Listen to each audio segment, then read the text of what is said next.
Hi good morning. അപ്പോൾ നമ്മുടെ ഇന്നത്തെ റെസിപ്പി എന്ന് പറയുന്നത് ഒരു സൈഡ് ഡിഷാണ് കേട്ടോ. പുട്ടിൻ്റെ കൂടെയും അപ്പത്തിൻ്റെ കൂടെയും ഇടിയപ്പത്തിൻ്റെ കൂടെയും ചപ്പാത്തിയുടെ കൂടെയും എല്ലാം കഴിക്കാൻ പറ്റുന്ന നല്ലൊരു അടിപൊളി സൈഡ് ഡിഷാണ് നമ്മുടെ മിക്സ്ഡ് വെജിറ്റബിൾ കടലക്കറി. കടലക്കറിയിൽ നമ്മൾ സാധാരണ വെജിറ്റബിൾസ് ഒന്നും യൂസ് ചെയ്യാറില്ലല്ലോ.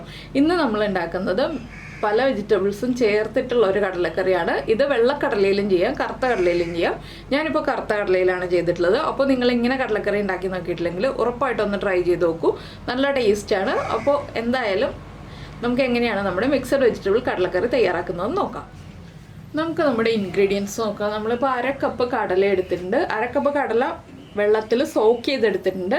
അതുപോലെ തന്നെ ഒരു 6-7 ബീൻസ് എടുത്തിട്ടുണ്ട്, ഒരു ഉരുളക്കിഴങ്ങ് എടുത്തിട്ടുണ്ട്, ഒരു ക്യാരറ്റ് എടുത്തിട്ടുണ്ട്, ഒരു സവോള എടുത്തിട്ടുണ്ട്, 5 പച്ചമുളക് എടുത്തിട്ടുണ്ട്.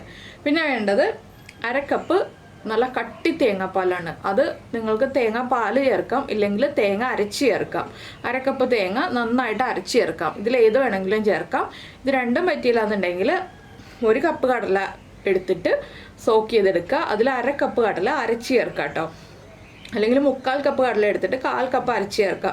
നിങ്ങൾക്ക് കറിക്ക് എത്ര തിക്നെസ് വേണം എന്നുള്ളതനുസരിച്ച് കടല എടുക്കുക. അത് നമ്മൾ 1/2 കപ്പ് കടലയാണ് കുക്ക് ചെയ്യാൻ വേണ്ടത്. അതിനുശേഷം ബാക്കിയുള്ള കടല അരച്ച് ചേർക്കാൻ എടുക്കുക വേവിച്ചതിന് ശേഷം. ആദ്യം നമുക്ക് കടല വേവിക്കാൻ വയ്ക്കാം. കടലയ്ക്ക് വേവ് കൂടുതലാണ്, ബാക്കിയുള്ള ഇൻഗ്രീഡിയൻസിന് വേവ് കുറവാണ്. അപ്പോൾ ഞാൻ ഈ കടല 6 വിസിൽ വരുന്നത് വരെയാണ് വേവിച്ചെടുക്കുന്നത്. അതിനുശേഷം ബാക്കിയുള്ള കാര്യങ്ങളെല്ലാം ചേർത്ത് ബാക്കി ഒരു 2 വിസിൽ വരുന്നത് വരെയും കൂടി വേവിച്ചെടുക്കും. ടോട്ടൽ 8 വിസിൽ വരുന്നത് വരെയാണ് കടല വേവിച്ചെടുക്കുന്നത്. അപ്പോൾ കടല വേവിക്കാൻ വയ്ക്കുന്നതിന് മുന്നേ കുറച്ച് കാര്യങ്ങളും കൂടി ചേർത്തിട്ടാണ് നമ്മൾ ഒന്ന് വേവിച്ചെടുക്കുന്നത്. അപ്പോൾ ആദ്യം നമുക്കൊരു കുക്കർ ചൂടാക്കിയെടുക്കാം. അപ്പോൾ നമ്മുടെ കുക്കർ ഒന്ന് ചൂടായി വന്നിട്ടുണ്ട്. നമുക്കിതിലേക്ക് വെളിച്ചെണ്ണ ചേർക്കാം. വെളിച്ചെണ്ണയിൽ തന്നെ ഈ ഒരു റെസിപ്പി ചെയ്യാൻ നോക്കാം കേട്ടോ. കുറച്ച് വെളിച്ചെണ്ണ മതി, ഒരുപാട് വെളിച്ചെണ്ണ വേണ്ട. നമുക്ക് വഴറ്റലൊന്നുമില്ല, അതുകൊണ്ട് ഈ വെളിച്ചെണ്ണ ഒന്ന് ചൂടായി വരുമ്പോൾ ഇതിലേക്ക് ഞാൻ ചേർക്കുന്നത് ഒരു 2 തക്കോലം, 3 ഏലക്ക, 1 പീസ് പട്ട, ഇത്രയുമാണ്. ഇതൊന്ന് പൊട്ടിച്ചിട്ട് ചേർക്കുക. തക്കോലമൊക്കെ ഒന്ന് പൊട്ടിച്ചിട്ട് ചേർക്കുക. ഏലക്ക ഞാനിതുപോലെ ജസ്റ്റ് തൊലിയൊന്ന് വിടർത്തി എടുത്തിട്ടുണ്ട്. പട്ടയും 1, 2 3 ഒടിച്ചിട്ടൊന്ന് ചേർത്ത് കൊടുക്കുക. ഇതൊന്ന് ചൂടായി തുടങ്ങട്ടെ. ഇതിലേക്ക് നമ്മൾ ഇഞ്ചി ചേർക്കുന്നുണ്ട്. വെളുത്തുള്ളി ചേർക്കുന്നില്ല കേട്ടോ, ഞാൻ ഇഞ്ചി മാത്രമേ ചേർക്കുന്നുള്ളൂ. 1 പീസ് ഇഞ്ചി നീളത്തിൽ കട്ട് ചെയ്തിട്ട് ചേർക്കുന്നുണ്ട്. അതും ഇതുപോലെ ഒന്ന് ജസ്റ്റ് ഒന്ന് ചൂടായി വരുമ്പോൾ നമുക്ക് കടല ചേർത്ത് കൊടുക്കാം. കടലയിലേക്ക് കടല വേവാൻ ആവശ്യമായിട്ടുള്ള വെള്ളം ഒരു 1/4 കപ്പ് വെള്ളം ചേർക്കുന്നുണ്ട്. 1/4 എന്നുള്ളത് കുറച്ച് കൂടി പോയാലും കുഴപ്പമില്ല, നമ്മുടെ ബാക്കിയുള്ള വെജിറ്റബിൾസ് വേവിക്കാനുള്ളതാണ്. അതുകൊണ്ട് വെള്ളം കുറച്ച് കൂടിയാലും കുഴപ്പമില്ല. ഇനിയിപ്പോൾ നമുക്ക് ഉപ്പൊന്നും ചേർക്കാനില്ല. കടല അടച്ചു വെച്ച് വേവിക്കാം. ഒരു 6 വിസിൽ വരുന്നത് വരെ വേവിച്ചെടുക്കുക. ഇത്രയും കാര്യങ്ങൾ ഇപ്പോൾ ചെയ്യാനുള്ളൂ. ഇനി കടല വെന്ത് കഴിഞ്ഞിട്ട് നമുക്ക് ബാക്കിയുള്ള കാര്യങ്ങൾ പറയാം. അപ്പോൾ നമ്മുടെ കുക്കറിൻ്റെ പ്രഷറൊക്കെ പോയി ഞാൻ കുക്കർ തുറന്നു. ആദ്യം ചേർക്കുന്നത് ഉപ്പാണ്. ഇനി നമ്മൾ ചേർക്കുന്നത് നമ്മൾ കട്ട് ചെയ്ത് വെച്ചിരിക്കുന്ന ഉരുളക്കിഴങ്ങ് ഞാൻ വെള്ളത്തിലിട്ട് വെച്ചിരിക്കുകയാണ്, കളർ മാറാതിരിക്കാനായിട്ട്. അപ്പോൾ വെള്ളം കുറവാണെങ്കിൽ വെള്ളം ചേർത്ത് കൊടുക്കുക കേട്ടോ. കഷ്ണങ്ങൾ വേവാനുള്ള വെള്ളം ഇല്ലയെന്നുണ്ടെങ്കിൽ വെള്ളം ചേർത്ത് കൊടുക്കുക. അതുപോലെ തന്നെ ഇനി നമ്മൾ ചേർത്ത് കൊടുക്കുന്നത് നമ്മൾ കട്ട് ചെയ്ത് വെച്ചിരിക്കുന്ന ക്യാരറ്റ്, പച്ചമുളക്, സവോള എല്ലാം നമുക്ക് ചേർത്ത് കൊടുക്കാം ഒരുമിച്ച് തന്നെ. ബീൻസിനും ഒരുപാട് വേവില്ലാത്തതുകൊണ്ട് ബീൻസും ചേർത്ത് കൊടുക്കുകയാണ്. ഇനി ഒരു 2 വിസിൽ വരുന്നത് വരെ നമുക്ക് വേവിച്ചെടുക്കാം. അപ്പോൾ ഇത് ഒരുപാട് ഗ്രേവി വേണമെന്നുണ്ടെങ്കിൽ നിങ്ങൾക്കിപ്പോൾ കുറച്ചുകൂടി വെള്ളം ചേർത്ത് കൊടുക്കാം. അധികം ഗ്രേവി വേണ്ടാന്നുണ്ടെങ്കിൽ വെള്ളം ചേർക്കേണ്ട. ഇനി ഒരു 2 വിസിൽ വരുന്നത് വരെ വീണ്ടും കുക്കായി വരട്ടെ. അപ്പോൾ നമ്മുടെ കുക്കറിൻ്റെ കംപ്ലീറ്റ് പ്രഷർ പോയിട്ടുണ്ട്. നമുക്കൊന്ന് തുറക്കാം. ഇനി ഇതിലേക്ക് നമുക്ക് 1-2 കാര്യങ്ങളും കൂടി ചേർക്കാനുണ്ട്. അതിനായിട്ട് നമുക്ക് ഈ വെജിറ്റബിൾസ് എല്ലാം ഒന്ന് ഇളക്കി കൊടുത്തിട്ട് ഇതിലേക്ക് നമ്മുടെ തേങ്ങയുടെ 1/4 പാല് ചേർത്ത് കൊടുക്കണം. വെജിറ്റബിൾസ് ചെറുതായിട്ടൊന്നും ഉടഞ്ഞാലും കുഴപ്പമില്ല കേട്ടോ. കടലയിൽ ഉപ്പൊക്കെ പാകാണോന്ന് നോക്കണം. അതിനുശേഷം വേണം നമ്മൾ 1/4 പാല് ചേർത്ത് കൊടുക്കാൻ. നല്ല കട്ടിയുള്ള 1/4 പാല് ചേർത്ത് കൊടുക്കുക. 1/4 പാല് ചേർത്തിട്ട് അധികം തിളപ്പിക്കരുത്. നമ്മളൊന്ന് ഇളക്കി മിക്സ് ചെയ്ത് ഫ്ലെയിം ഓഫ് ചെയ്യുക ഉടനെ തന്നെ. ഇതിലേക്ക് ഇനി ചേർക്കേണ്ട കാര്യങ്ങൾ ഞാൻ പറയാം. ഫ്ലെയിം ഓഫ് ചെയ്യുക കേട്ടോ, വേഗം തന്നെ ഫ്ലെയിം ഓഫ് ചെയ്യുക. നന്നായിട്ടൊന്ന് ഇളക്കി കൊടുക്കുക. ഇനി നമുക്ക് വേറെ പാൻ വയ്ക്കാം. ഈ പാനൊന്ന് ചൂടായി വരട്ടെ. ഈ സമയത്ത് നമ്മൾ വറ്റൽമുളക്, കറിവേപ്പില തുടങ്ങിയ കാര്യങ്ങളൊക്കെ ഒന്ന് അടുപ്പിച്ച് വെക്കാം കേട്ടോ. നമ്മുടെ പാൻ ചൂടായി വന്നിട്ടുണ്ട്. നമുക്ക് ഇതിലേക്ക് അത്യാവശ്യം കുറച്ച് വെളിച്ചെണ്ണ ഒഴിക്കാം. എന്താണെന്ന് വെച്ചാൽ നമുക്ക് കുറച്ച് പൊടികളൊക്കെ ഒന്ന് ചൂടാക്കി എടുക്കാനുണ്ട്. അതിനുള്ള വെളിച്ചെണ്ണ ഒഴിച്ചു കൊടുക്കുക. നമ്മൾ വേറെ മസാലപ്പൊടികളൊന്നും നമ്മുടെ വെജിറ്റബിൾസിലേക്ക് ചേർത്തിട്ടില്ലല്ലോ. അതുകൊണ്ട് നമ്മളൊന്ന് വെളിച്ചെണ്ണ ചൂടാക്കിയിട്ട് ഇതിലേക്ക് കടുക് അങ്ങനെയുള്ള കാര്യങ്ങളൊന്നും ചേർക്കുന്നില്ല. ആദ്യം നമ്മൾ ചേർക്കുന്നത് നമ്മുടെ വറ്റൽ മുളകാണ്. ഒരു 3 വറ്റൽമുളക് ഞാനിപ്പോൾ എടുത്തിട്ടുണ്ട്.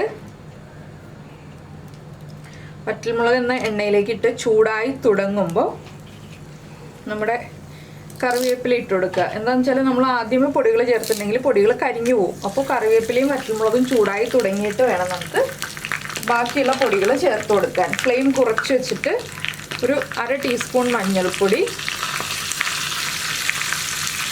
അതുപോലെ തന്നെ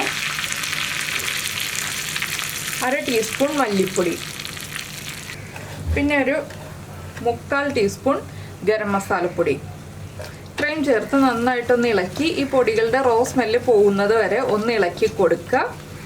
ഇതാണ് നമ്മുടെ വറവ് എന്ന് പറയുന്നത്. നമ്മുടെ ഈ ഒരു കറിയിലേക്ക് ചേർക്കുന്ന മസാലകൾ എന്ന് പറയുന്നത് ഇത്രയും ചേർത്ത് നമുക്ക് നമ്മുടെ കറിയിലേക്ക് ചേർത്ത് കൊടുക്കാം. ഇനി നമ്മളിത് നമ്മുടെ കറിയിലേക്ക് ചേർത്ത് കൊടുക്കുകയാണ്. ചേർത്ത് കൊടുത്തിട്ട് നന്നായിട്ടൊന്ന് ഇളക്കി മിക്സ് ചെയ്യുക. ഇനി നമ്മൾ ഒരു കാര്യവും കൂടി ചേർത്ത് കൊടുക്കുന്നുണ്ട്. ഇതിങ്ങനെ ചേർത്തില്ലെങ്കിൽ കറിയിൽ ആ റോ ടേസ്റ്റ് വരും. അതുകൊണ്ടാണ് നമ്മൾ ഇതുപോലെ എണ്ണയിൽ ചൂടാക്കിയിട്ട് ചേർക്കുന്നത്. പിന്നെ നമ്മൾ ചേർക്കുന്നത് 1/2 ടീസ്പൂൺ പെരിഞ്ജീരകം പൊടിച്ചത്. അത് എണ്ണയിൽ ചൂടാക്കിയിട്ട് ചേർക്കണ്ട, വെറുതെ ചേർത്താൽ മതി. ഇത്രയും ചേർത്തിട്ടുണ്ടെങ്കിൽ നമ്മുടെ മിക്സഡ് വെജിറ്റബിൾ കടലക്കറി റെഡി ആയി കഴിഞ്ഞു. വളരെ എളുപ്പമാണ് ഉണ്ടാക്കാൻ. കുക്കറിൽ ഇതുപോലെ നമ്മൾ വേവിച്ചെടുക്കണം എന്നുള്ളതേ ഉള്ളൂ. ലാസ്റ്റ് ഇത്രയൊന്ന് വറവിട്ടെടുത്തിട്ടുണ്ടെങ്കിൽ നല്ല അടിപൊളിയായിട്ടുള്ള കടലക്കറി റെഡിയായി കിട്ടും. സാധാരണ നമ്മളെപ്പോഴും കടല മാത്രം ഉപയോഗിച്ചിട്ടല്ലേ കടലക്കറി തയ്യാറാക്കാറ്. ഇതുപോലെ നിങ്ങൾ കടലക്കറി തയ്യാറാക്കി നോക്കിയിട്ടില്ലെങ്കിൽ ഉറപ്പായിട്ടൊന്ന് ട്രൈ ചെയ്ത് നോക്കിക്കോളൂ. എല്ലാ വെജിറ്റബിൾസും നമുക്ക് ഇതുമായി യൂസ് ചെയ്തിട്ട് കടലക്കറി തയ്യാറാക്കാം. ഉരുളക്കിഴങ്ങും ക്യാരറ്റും ബീൻസും ഒക്കെ ചേർത്ത്, പിന്നെ നമ്മുടെ ക്യാപ്സിക്കം ചേർക്കാം, അതുപോലെ തന്നെ നമ്മുടെ കോളിഫ്ലവർ ചേർക്കാം. നമുക്ക് ഇഷ്ടമുള്ള വെജിറ്റബിൾസ് ചേർത്തിട്ട് ഇതുപോലെ കടലക്കറി ഉണ്ടാക്കി നോക്കൂ. നല്ല ടേസ്റ്റി ആയിട്ടുള്ള കടലക്കറിയാണ്. പുട്ടിൻ്റെ കൂടെ, അപ്പത്തിൻ്റെ കൂടെ, ഇടിയപ്പത്തിൻ്റെ കൂടെ ഒക്കെ കഴിക്കാം കേട്ടോ. അപ്പോൾ നിങ്ങൾ ഇതുപോലെ തയ്യാറാക്കി നോക്കിയിട്ടില്ലെങ്കിൽ ഉണ്ടാക്കി നോക്കിയിട്ട് അഭിപ്രായം പറയുക. അതുപോലെ ഇഷ്ടപ്പെട്ട റെസിപ്പി ആണെങ്കിൽ ഒന്ന് ലൈക്ക് ചെയ്യുക. പിന്നെ നമ്മുടെ ചാനൽ ആദ്യമായിട്ട് കാണുകയാണെങ്കിൽ ഒന്ന് സബ്സ്ക്രൈബ് ചെയ്തേക്കണേ. സബ്സ്ക്രൈബ് ചെയ്യുന്നതിന് ഈ വീഡിയോയുടെ താഴെയുള്ള റെഡ് സബ്സ്ക്രൈബ് ബട്ടൺ ഒന്ന് ക്ലിക്ക് ചെയ്യുക. അതിൻ്റെ റൈറ്റ് സൈഡിലുള്ള ബെല്ലൈക്കണും ക്ലിക്ക് ചെയ്യുക. അപ്പോൾ ഓളെന്ന് പറഞ്ഞിട്ടൊരു ഓപ്ഷൻ കാണാം. ആ ഓളും കൂടി പ്രസ് ചെയ്തിട്ടുണ്ടെങ്കിൽ ഞാൻ എപ്പോഴും വീഡിയോ അപ്ലോഡ് ചെയ്യുമ്പോൾ നിങ്ങൾക്ക് നോട്ടിഫിക്കേഷൻ വരും. അപ്പോൾ ഈ തേങ്ങാപ്പാൽ ഞാൻ ചേർത്തതിന് പകരമായിട്ട് നിങ്ങൾക്ക് തേങ്ങ അരച്ചൊഴിക്കാം. അരച്ചൊഴിച്ചിട്ട് ഒന്ന് 1/2 മിനിറ്റ് ഒന്ന് ഇളക്കി കൊടുക്കുക. നന്നായിട്ട് കറിയിൽ നിന്ന് ആവി വരുമ്പോൾ ഫ്ലെയിം ഓഫ് ചെയ്യുക. അങ്ങനെ തേങ്ങാപ്പാലും ഒഴിച്ചും തേങ്ങ അരച്ചൊഴിച്ചും 2 രീതിയിൽ നമുക്ക് ഈ ഒരു കറി തയ്യാറാക്കാം. ഇതിപ്പോൾ ഒന്ന് കുറുകി വരും കേട്ടോ. ഈ ഒരു ഗ്രേവി ഉരുളക്കിഴങ്ങൊക്കെ ഉള്ളതുകൊണ്ട് തന്നെ ഒന്ന് കുറുകി വരും. ഒരുപാട് കുറുകില്ല, ഒന്ന് ചെറുതായിട്ട് കുറുകി വരും. അപ്പോൾ ഒരുപാട് വെള്ളത്തോടുകൂടി ഈ ഒരു കറി ഉണ്ടാക്കരുത്. ചെറിയൊരു ഗ്രേവിയോടുകൂടി തയ്യാറാക്കുക. അപ്പോൾ നിങ്ങൾക്ക് എല്ലാവർക്കും ഈ ഒരു റെസിപ്പി ഇഷ്ടപ്പെട്ടെന്ന് വിചാരിക്കുന്നു. നമുക്ക് നമ്മുടെ അടുത്ത വീഡിയോയുമായിട്ട് വീണ്ടും കാണാം.